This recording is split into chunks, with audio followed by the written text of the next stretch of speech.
বৌদ্ধ ধর্মাবলম্বীদের দ্বিতীয় সর্ববৃহৎ ধর্মীয় উৎসব প্রবারণা পূর্ণিমা সোমবার ভোর থেকেই পার্বত্য চট্টগ্রাম সহ দেশের বিভিন্ন স্থানে প্রবারণা উদযাপনে ছিল নানা আয়োজন। ধর্মীয় ভাবগাম্ভীর্য আর বর্ণিল আয়োজনের মধ্য দিয়ে চট্টগ্রামে পালিত হয় প্রবারণা পূর্ণিমা। নগরীর নন্দনকানন বৌদ্ধবিহারে নানা আকারের ফানুস মুগ্ধ করে ভক্ত দর্শনার্থীদের।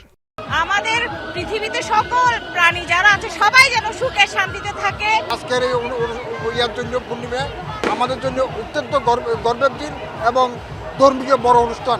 প্রবারণার উৎসবে বিশ্ব শান্তি সমৃদ্ধি কামনায় প্রার্থনা করা হয়। আয়োজকরা জানান, প্রবারণার শিক্ষার মধ্য দিয়েই কমবে যুদ্ধ সংঘাত। আগামী দিনে যুদ্ধ নয়, শান্তি চাই।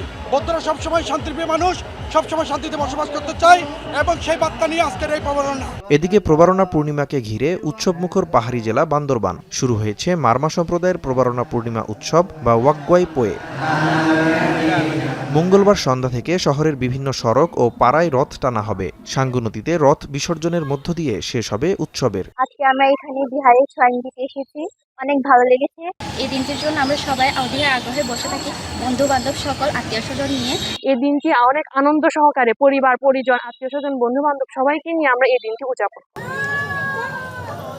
এদিকে উৎসব ঘিরে কক্সবাজারের বৌদ্ধবিহারগুলো সাজানো হয়। সোমবার ভোর থেকে নানা আয়োজনে প্রবারণা উদযাপন করে রাখাইন সম্প্রদায়। সন্ধ্যায় সম্প্রীতির বার্তা নিয়ে আকাশে উড়ানো হয় ফানুস। গৌতম বুদ্ধের কাছে একটি প্রার্থনা, যাতে সবাই ভালো থাকুক, সুস্থ থাকুক, সকল প্রাণী যাতে ভালো থাকুক। মুসলিম এবং অন্যান্য ধর্মাবলম্বী সবাই আমাদের এই আনন্দে অংশীদার হয়েছে এবং আমরা এই ধরনের বাংলাদেশি চাই।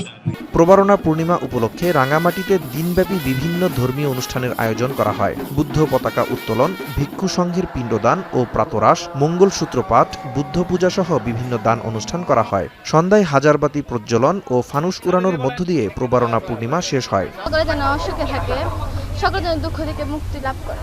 এই শুভ দিনে ওদেরকে শিবর প্রদান করা হয়, মূলত সেই উদ্দেশ্যে আমাদের এখানে আসা।